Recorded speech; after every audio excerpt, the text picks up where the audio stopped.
이년아, 실득권의 부피 사진보다 더 맛있게 생겼네. 11월 북동풍이 살을 애는 듯한 추위를 몰고 경기도 이천의 산맥을 넘어 불어와 제797 특수임무단 병영을 둘러싼 날카로운 철조망 사이로 윙윙거리는 소리를 내며 스쳐 지나갔다.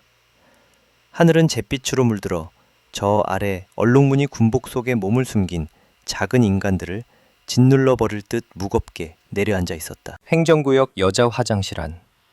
뜨거운 수증기가 커다란 거울을 뿌옇게 뒤덮고 있었다. 가늘고 창백한 손 하나가 거울을 쓱 문지르자 젊은 여자의 얼굴이 드러났다. 이소영은 거울에 비친 자신의 모습을 뚫어지게 쳐다보았다.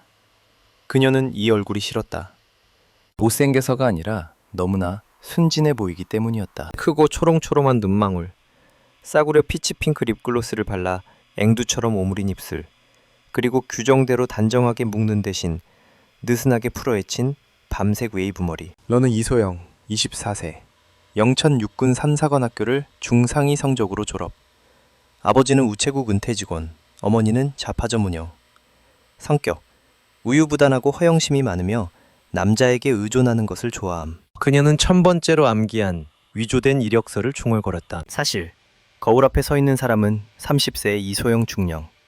국군 정보사령부 KDIA 에이스이자 코드네임 살무사였다. 그녀는 1.5km 거리에서 이동하는 표적을 저격할 수 있고 4개 국어에 능통하며 플라스틱 신용카드 한 장으로 사람을 죽일 수도 있었다. 하지만 여기 이 707이라는 호랑이 굴에서 그녀는 그저 도축되기를 기다리는 어린 양일 뿐이었다. 소영은 가슴에 달린 중2 이소영이라는 명찰을 고쳐달았다. 그녀는 일부러 군복 허리띠를 조금 느슨하게 풀어 셔츠가 허리 라인에 밀착되고 가슴이 더 도드라져 보이게 만들었다. 의도적인 군기 위반이었다.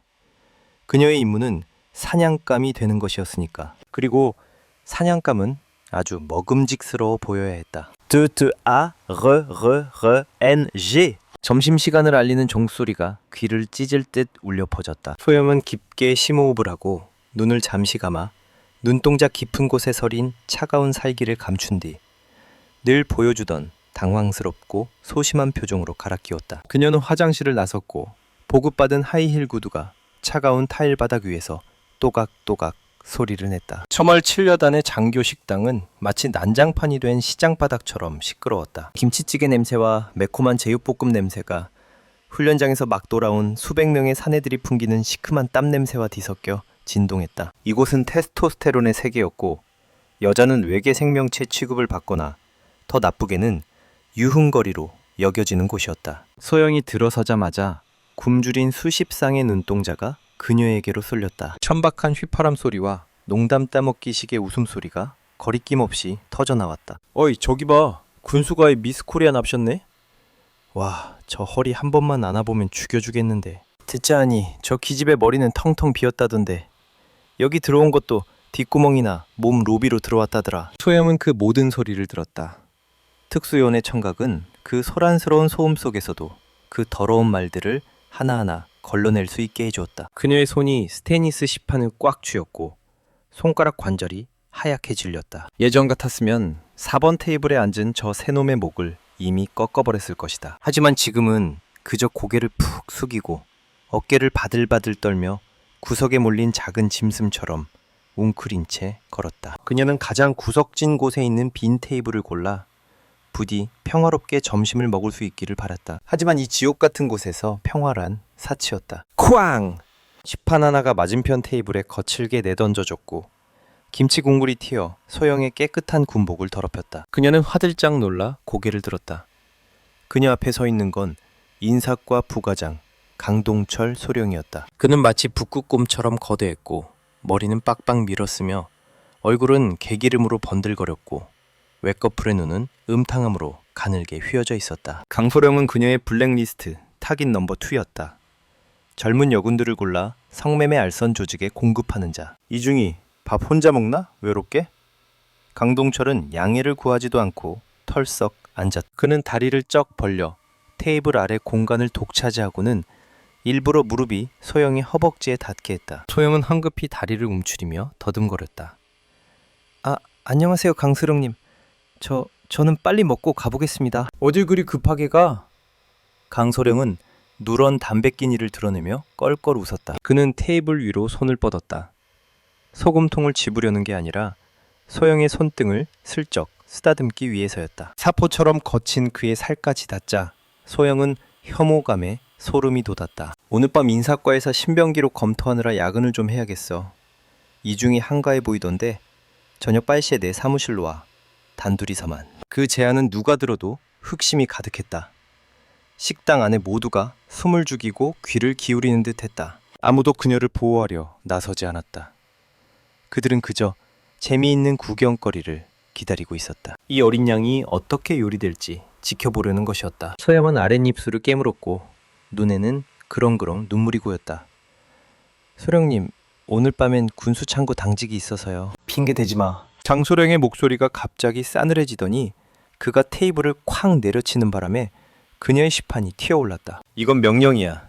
아니면 인사고과에 상관 명령 불복종이라고 적어줄까?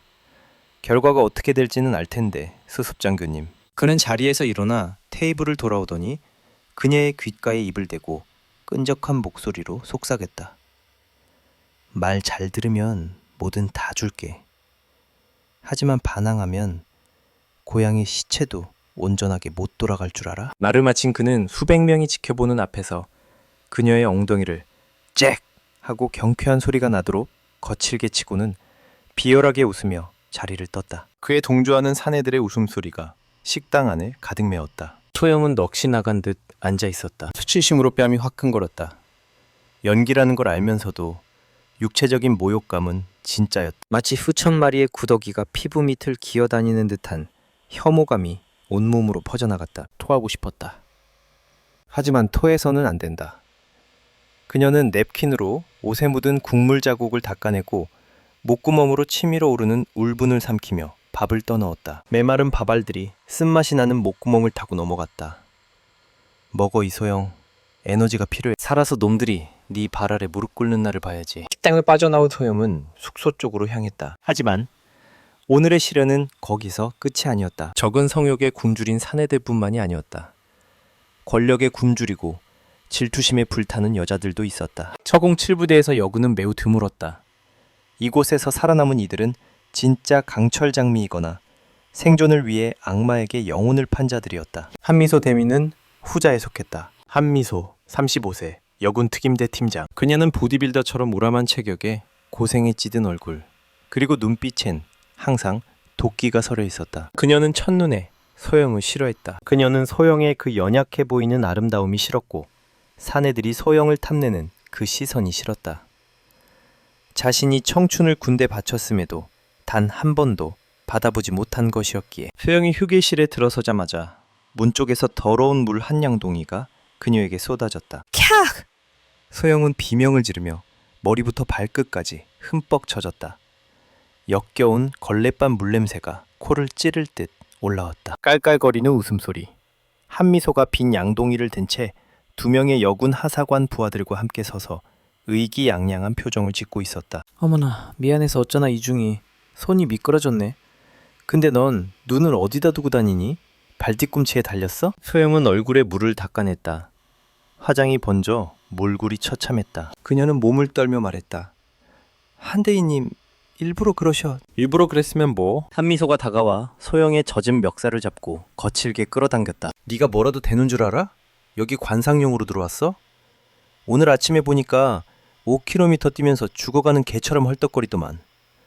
너 같은 약해 빠진 년이 707 마크를 더럽히는 거야. 한미소는 검지 손가락으로 소영의 이마를 찌르며 말 한마디 한마디마다 힘주어 밀어붙였다. 경고하는데 알아서 전출 신청서 써.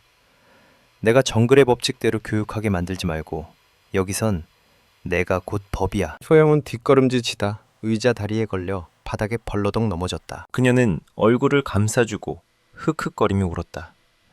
죄송합니다. 제발 기회를 주세요. 기회? 한미소는 소영의 손 바로 옆 바닥에 택 하고 침을 뱉었다. 기회는 실력 있는 놈한테나 주는 거야. 너처럼 몸뚱이 굴려서 출세하려는 창녀 같은 년은 발닦개로 쓰는 것도 아까워. 그 말을 남기고 무리들은 자리를 떴고 소영은 더러운 물웅덩이 위에 주저앉은 채 남겨졌다. 문이 닫히자마자 소영의 울음소리는 거짓말처럼 뚝 그쳤다. 그녀는 천천히 고개를 들었다. 생리적인 눈물로 붉어진 눈동자는 이제 수술용 메스처럼 차갑고 날카롭게 변해 있었다. 그녀는 바닥에 뱉어진 침을 바라보다가 물웅덩이에 비친 자신의 비참한 모습을 응시했다. 한미소 8번호 742 자리를 지키기 위해 참모장과 은밀한 성적 관계 유지 중. 스캔들을 덮기 위해 여성 신병 2명에게 불법 낙태를 강요했음. 소영은 몸에 물기도 닿지 않은 채 일어섰다. 그녀는 젖은 군화 밑창에서 방수 비닐에 쌓인 초소형 녹음기를 꺼냈다. 붉은색 신호등이 깜빡였다. 한미소와 강동철의 모든 폭언과 모욕이 고스란히 녹음되었다. 계속 웃어봐. 계속 짓밟아보라고. 당신들은 지금 스스로 무덤을 파고 있는 거니까. 그녀가 나직이 속삭였다. 그날 밤 소영은 잠을 이룰 수 없었다. 난방이 되지 않는 방의 추위 때문도 강소령에게 맞은 엉덩이의 멍 때문도 아니었다. 익숙한 악몽이 다시 찾아왔기 때문이었다. 꿈속에서 그녀는 5년 전 DMZ 국경지대에 있었다. 탕! 탕! 탕! 귀를 찢는 듯한 총소리, 매캐한 화약 냄새. 극우사사. 그녀는 약혼자 박민재를 보았다. 당시 7군 7팀 최고의 대위였던 그를. 그는 피웅덩이 속에 쓰러져 있었고 가슴은 총탄에 뚫려 있었다. 도망쳐 소영아, 도망쳐. 그가 절규하며 대기 중인 구조 헬기 쪽으로 그녀를 밀쳤다. 안 돼! 오빠를 두고 갈 순 없어! 그녀는 피와 눈물이 뒤섞인 채 울부짖었다. 살아. 넌 살아야 해. 민재는 그녀의 손을 놓고 마지막 수류탄의 안전핀을 뽑아 적군을 향해 몸을 던졌다. 길을 막기 위해서였다. 쾅! 거대한 화염이 그를 집어삼켰다. 민재 오빠! 소염은 땀에 흠뻑 젖은 채 벌떡 일어났다. 심장이 가슴을 뚫고 나올 것처럼 쿵쿵거렸다. 그녀는 두 사람의 약혼 반지가 걸려있는 목걸이가 닿은 왼쪽 가슴에 손을 얹었다. 지난 5년 동안 그 아픔이 잊힌 날은 단 하루도 없었다. 그녀는 슬픔을 힘으로 바꾸어 기록적인 속도로 KDI의 중령의 자리까지 올랐다. 오직 그의 죽음에 대한 진실을 밝혀내기 위해서였다. 그녀는 알고 있었다. 그 임무에는 배신자가 있었다는 것을. 누군가가 민재팀의 좌표를 팔아넘겼다는 것을. 그리고 그녀를 2707여단으로 이끈 유일한 단서는 바로 1급 비밀 정보였다.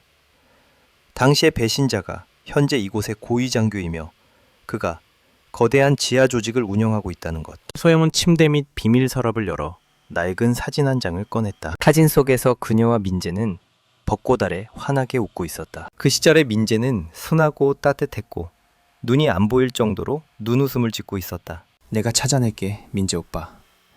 오빠를 죽인 그놈이 죗값을 치르게 할 거야. 내가 악마가 되는 한이 있더라도 놈을 빛 아래로 끌어낼게. 그녀는 사진에 가볍게 입을 맞추고 다시 집어넣었다. 하지만 소영은 전혀 알지 못했다. 얄궂은 운명이 그녀 앞에 기다리고 있다는 것을. 죽음보다 더 잔혹하고 배신보다 더 잔인한 진실이 이 7번 7여단의 어둠 속에 숨어 있다는 것을. 그녀가 찾는 사람, 그리고 그녀가 복수하고 싶은 사람이 상상조차 할 수 없는 관계로 얽혀 있다는 것을. 내일 작전명 3장의 2단계가 공식적으로 시작된다. 그녀는 호랑이 굴로 들어가 강소령의 초대에 응해야 한다. 단서를 얻기 위해 자신의 자존심을 헐값에 팔아넘겨야만 한다. 소영은 불을 껐다. 어둠이 그녀를 감싸고 강철 장미를 집어삼켰다. 남은 건 차가운 밤속에 홀로 남겨진 복수심으로 가득 찬 이소영뿐이었다. 19정 강동철 소령의 집무실. 소영은 책상 앞에 잔뜩 움츠린 채 서서 두 손을 꽉 맞잡고 군화 코만 내려다보고 있었다. 방 안에는 싸구려 담배 냄새와 묵은 소주 냄새가 진동했다. 벽에는 온통 상장과 훈장들이 걸려 있었다. 썩어 빠진 인격을 가리기 위한 번쩍이는 금속 조각들일 뿐이었다. 강동철은 가죽 의자에 비스듬히 기대앉아 책상 위에 다리를 올려놓고 있었다. 그가 검은색 종이 상자 하나를 그녀에게 툭 던졌다. 상자가 책상 위를 미끄러져 소영의 배 앞에서 멈췄다. 열어봐. 그가 걸걸한 목소리로 명령했다. 소영은 떨리는 손으로 상자 뚜껑을 열었다. 안에는 속이 훤히 비칠 듯 얇은 비단으로 된 와인색 이브닝 드레스가 들어있었다. 과감하게 트임이 들어간 드레스와 끈이 얇은 하이힐, 그리고 저속할 정도로 천이 부족한 검은색 레이스 속옷 세트였다. 오늘 밤 여단을 후원하는 기업들과 문화 교류 행사가 있어. 네가 영광스럽게도 이미지 대표로 뽑혔다. 강소령은 비웃음을 흘리며 담배에 불을 붙였다. 이봐, 화장도 예쁘게 하고 20시에 후문에서 차가 대기할 거다. 소령님, 저는 군 장교입니다. 술집 접대부가 아닙니다. 소영은 울음을 터뜨릴 듯 더듬거렸다. 그녀는 정조를 지키는 시골 처녀 역할을 연기하고 있었다. 강소령이 벌떡 일어나 다가오더니 소영의 머리채를 움켜쥐고 강제로 고개를 들어 자신을 보게 했다. 담배 연기가 그녀의 얼굴에 정통으로 뿜어졌다. 잘 들어 이 계집애야. 네 엄마 시골에서 자파점 한다며. 심장병이 있으시다지? 듣자하니 요즘 깡패들이 빚 독촉하러 그 동네를 자주 어슬렁거린다던데. 네가 말 안 들으면 혹시라도 가게에 불이라도 나거나 노인네가 우연히 심장 발작을 일으켰는데 아무도 구급차를 안 불러주면 참 슬픈 일이잖아. 소염은 얼어붙었다. 놈은 그녀의 신상 명세를 조사했다. 그는 어머니, 실제로는 그녀의 어머니 역할을 하는 KDIA의 늙은 정보원이 치 목숨을 담보로 협박하고 있는 것이다. 놈의 악랄함에는 끝이 없었다. 그는 단순히 그녀의 몸만 원하는 게 아니었다. 그녀의 의지를 꺾고 공포 속에서 스스로 몸을 바치게 만들고 싶어 했다. 가겠습니다. 소영은 으스러진 목소리로 말하며 떼아미로 눈물을 흘려보냈다. 좋아, 그래야지. 강소령은 머리채를 놓고 그녀의 볼을 툭툭 쳤다. 날 실망시키지 마. 오늘 밤 VVIP 손님이 오실 거야. 그분을 기쁘게 해드리면 네가 원하는 건 뭐든 들어줄 수도 있어. 하지만 그분의 심기를 건드리면 널 신병소대 전체한테 던져주고 스트레스나 풀게 해줄 테니까. 소영은 상자를 끌어안고 방을 뛰쳐나갔고 복도에는 흐느끼는 소리가 울려 퍼졌다. 하지만 모퉁이를 돌자마자 울음소리는 뚝 끊겼다. 그녀는 화장실로 뛰어들어가 문을 잠갔다. 눈물 범벅이던 얼굴은 사라지고 소름 끼칠 정도로 차가운 냉정함이 그 자리를 대신했다. 강동철, 넌 방금 네 인생 최대의 실수를 저질렀어. 그녀는 옷을 갈아입기 시작했다. 붉은 드레스가 그녀의 완벽한 몸매를 제2의 피부처럼 감쌌다. 그녀는 드레스의 옆 트임을 조금 더 찢어 하얀 허벅지가 드러나게 했다. 유혹하기 위해서가 아니라 근접 격투가 필요할 때 움직이기 편하게 하기 위해서였다. 그녀는 오른쪽 구두 굽을 분리해 그 안에 플라스틱 케이스에 담긴 초박형 수술용 메스를 숨겼다. 머리핀을 빼고 날카로운 은비녀로 바꿔 꽂았다. 끝부분에는 강력한 마취제, 고농축 스코폴라민가 발려 있었다. 마지막으로 그녀는 파란색 알약 하나를 삼켰다. 흥분제 및 마취제, 기랑제, 해독제였다. 이 약은 약을 탄 술을 강제로 마시게 되더라도 4시간 동안은 정신을 잃지 않게 해줄 것이다. 소ям은 마지막으로 거울 속의 자신을 바라보았다. 마성적인 아름다움, 치명적인 매력이 흘러넘쳤다. 작전명 3장, 2단계, 잠입, 개시. 칠흑 같은 리무진이 강남에서 가장 호화롭고 비밀스러운 클럽 디 엘리시움의 뒷문 앞에 KK 하고 멈춰섰다. 이곳은 초상류층과 고위 관료들. 소영은 다른 3명의 여성들과 함께 차에서 내렸다. 그녀들도 여군이었지만 그녀들의 눈빛은 이미 망가진 인형처럼 텅 비어 있었고 영혼이 없었다. 그녀들은 오래전에 꺾여버린 것이었다. 말끔한 정장으로 갈아입었지만 여전히 깡패 본색을 감추지 못한 강동철이 그녀들을 VIP 전용 통로로 안내했다. 둥둥둥. 가슴을 울리는 EDM 음악 소리, 번쩍이며 훑고 지나가는 레이저 조명, 독한 술 냄새, 비싼 향수 냄새, 그리고 돈 냄새가 뒤섞여 현기증 나는 혼합물을 만들어내고 있었다.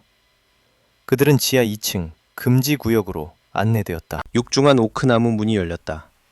배평은 좋게 되어 보이는 VVIP 룸은 유럽 황실 스타일로 꾸며져 있었으나 태폐적인 분위기를 풍기고 있었다. 벽에는 예술적인 누드화들이 걸려 있었다.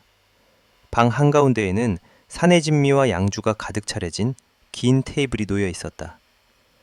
테이블 주위에는 대여섯 명의 중년 남성들이 앉아 있었다. 소영은 뉴스에서 자주 보던 낯익은 얼굴들을 즉시 알아보았다. 군수사령부 소속 중장, 군사 프로젝트를 수주하고 있는 건설 대기업의 CEO, 그리고 무기중개상 몇몇이었다. 놈들은 젊고 예쁜 여자들을 끼고 앉아 시끌벅적하게 웃고 떠들고 있었다.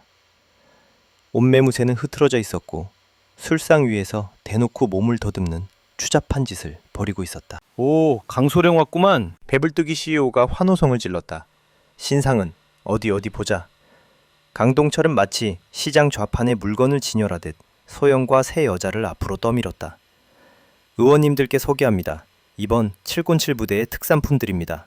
싱싱하고 깨끗하고 아주 순진하죠. 사내들의 굶주린 시선이 소영의 몸을 훑어내렸다. 새빨간 드레스를 입은 그녀는 단연 돋보이는 존재였다. 가녀리면서도 도도한 그녀의 아름다움은 놈들의 동물적인 욕망을 극도로 자극했다. 저 빨간 드레스, 이리 와! 중장이 혀 꼬인 목소리로 손짓했다. 장소령이 소영의 등을 쿡 찔렀다. 기다리시게 하지 마. 소영은 겁에 질린 척하며 다가갔다. 그녀가 중장의 옆에 앉자마자 늙은이의 두툼한 손이 즉시 그녀의 허벅지 위로 올라와 거칠게 쓰다듬었다. 이름이 뭐냐, 아가씨? 저 이소영입니다. 소영이라? 이름 예쁘네. 오늘 밤 날 잘 모시면 내일 당장 진급 명령서에 서명해주지. 어때? 늙은이는 카하하 하고 웃어젖히며 술 냄새가 진동하는 입을 그녀의 목덜미에 대고 킁킁거렸다. 소영은 숨을 죽였다. 테이블 아래에 있는 그녀의 손은 냅킨을 꽉 쥐고 있었다. 그녀는 관찰 중이었다. 목에 건 크리스털 펜던트 안에 숨겨진 몰래카메라가 놈들의 얼굴과 대화 내용을 모두 기록하고 있었다. 하지만 주 표적은 아직 나타나지 않았다. 최종 보스, 이 조직을 운영하는 자는 아직 모습을 드러내지 않았다. 갑자기 방 구석에 있는 비밀문이 열렸다. 소란스럽던 공간이 순식간에 쥐죽은 듯 조용해졌다. 피덕거리던 장성들과 기업가들이 황급히 자세를 굳혀잡았다. 그들의 얼굴에는 존경심과 두려움이 섞인 표정이 역력했다. 한 남자가 걸어 들어왔다. 훤칠한 키에 정교하게 맞춤 제작된 검은색 수트를 입고 있었으며 넥타이는 매지 않았다. 그는 얼굴 위쪽을 가리는 베네치아 스타일의 은색 반가면을 쓰고 있었다. 하지만 당당하게 걸어오는 그 자태에서 뿜어져 나오는 치명적인 위험만으로도 소영은 등골에 전류가 흐르는 듯한 전율을 느꼈다. 이 느낌 너무나 익숙했다. 늦어서 죄송합니다, 여러분. 낮고 거친 목소리가 울려 퍼졌다. 이 목소리는 음성 변조기를 거쳤거나 일부러 목을 긁어내며 낸 소리 같았다. 오, 미스터 V, 와주셔서 영광입니다. 중장이 서둘러 일어나 굽실거리지며 악수를 청했다. 미스터 V, 베일에 쌓인 보스. 그는 연회 테이블에 앉지 않았다. 그는 중앙에 위치한 붉은 벨벳 안락의자로 곧장 걸어가 다리를 꼬고 앉더니 약지에 낀 굵은 반지를 만지작거렸다. 파티는 어떻습니까? 물건들은 괜찮고요? 미스터 V가 물었다. 가면 뒤의 눈빛이 여자들을 쭉 훑었다. 그리고 그 시선이 소영에게서 멈췄다. 순간 시간이 멈춘 듯했다. 소영은 마치 맹수가 자신의 속마음을 꿰뚫어보는 듯한 느낌을 받았다. 그 눈동자 칠흑같이 깊고 차가웠지만 그 안에는 거대한 폭풍이 숨겨져 있었다. 후령의 강소령. 미스터 B가 가볍게 고개를 끄덕였다. 그는 손가락으로 소영을 가리켰다. 거기 빨간 드레스 아가씨, 이리 와. 중장은 아쉬운 기색이 역력했지만 감히 토를 달지 못하고 서둘러 소영을 미스터 V 쪽으로 떠밀었다. 소영은 무거운 발걸음을 옮겨 그에게 다가갔다. 직감이 말해주고 있었다. 이자가 가장 위험한 놈이라고. 저 돼지들과는 달랐다. 그는 우두머리 늑대였다. 그녀는 그 앞에 서서 고개를 숙였다. 안녕하십니까. 미스터 V는 말이 없었다. 그는 손을 뻗어 그녀의 턱을 들어 올리고는 얼굴을 꼼꼼히 뜯어보았다. 그의 손가락은 얼음장처럼 차가웠지만 닿은 피부는 불에 댄 듯 뜨거워졌다. 그는 엄지손가락으로 그녀의 떨리는 입술을 지그시 눌렀다. 무서운가? 그가 물었다. 네, 그렇습니다. 두려움은 좋은 거야. 두려움은 사람이 자신의 위치를 알게 해주지. 그는 테이블 위에 있던 레드와인 잔을 집어 그녀에게 건넸다. 마셔.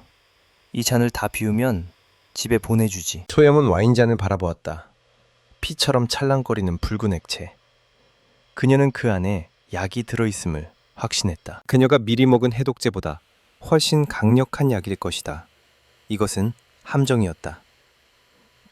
저는 술을 잘 못해서 제발. 두 번 말하게 하는 건 딱 질색인데. 미스터 후이의 목소리가 싸늘하게 굳으며 살기가 뿜어져 나왔다. 소영에게는 퇴로가 없었다. 그녀는 와인잔을 받아들었다. 도박을 걸어야 했다. 마신다면 의식을 잃겠지만 그에게 더 가까이 접근할 수 있다. 거절한다면 임무는 실패다. 그녀는 잔을 입술로 가져가 단숨에 들이켰다. 쓰고 떫은 맛과 함께 희미한 아몬드 향이 코를 찔렀다. 잘했어. 미스터 후이가 희미하게 웃었다. 그는 자신의 허벅지를 톡톡 쳤다. 여기에 앉아. 소영은 그의 무릎 위에 앉았다. 약효가 무서운 속도로 퍼지기 시작했다. 머리가 핑 돌았다.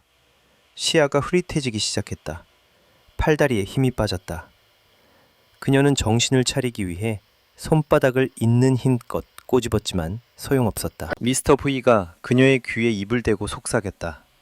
이번에는 가짜 목소리가 아니었다. 그는 자신의 진짜 목소리를 냈다. 가슴 아플 정도로 익숙하고 중저음의 따뜻한 목소리. 연기가 아주 훌륭해, 소영아. 하지만 네가 쓰는 동백꽃 향수 냄새는 5년이 지나도 변하질 않았네. 소영은 그대로 굳어버렸다.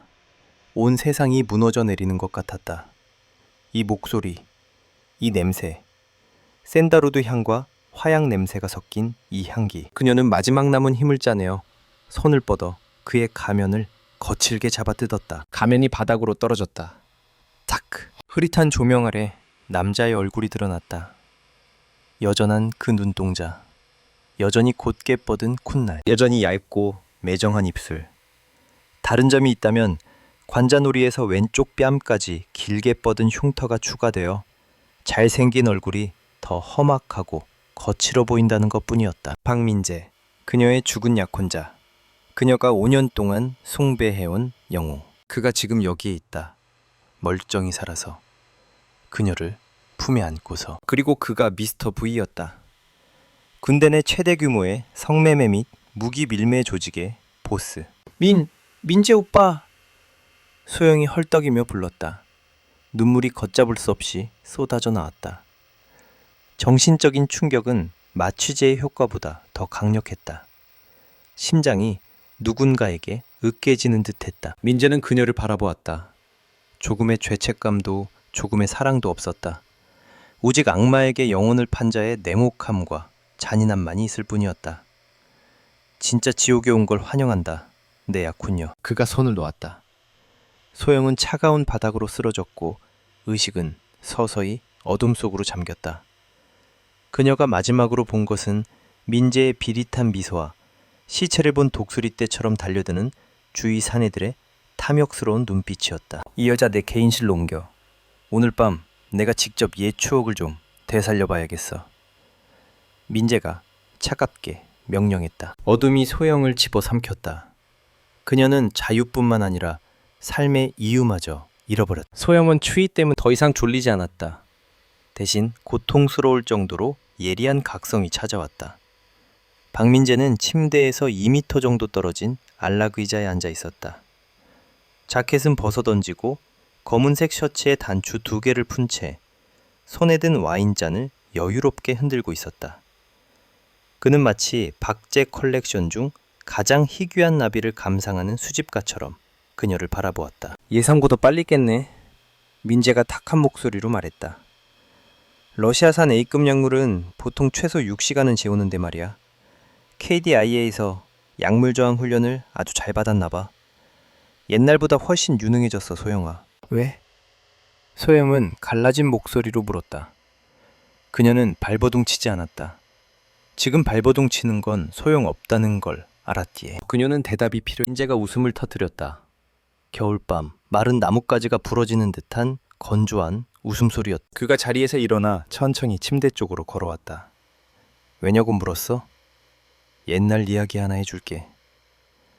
그는 침대 가장자리에 앉아 굳은 살박인 손으로 그녀의 뺨을 쓸어내리고 목을 타고 내려가 쇄골에서 멈췄다.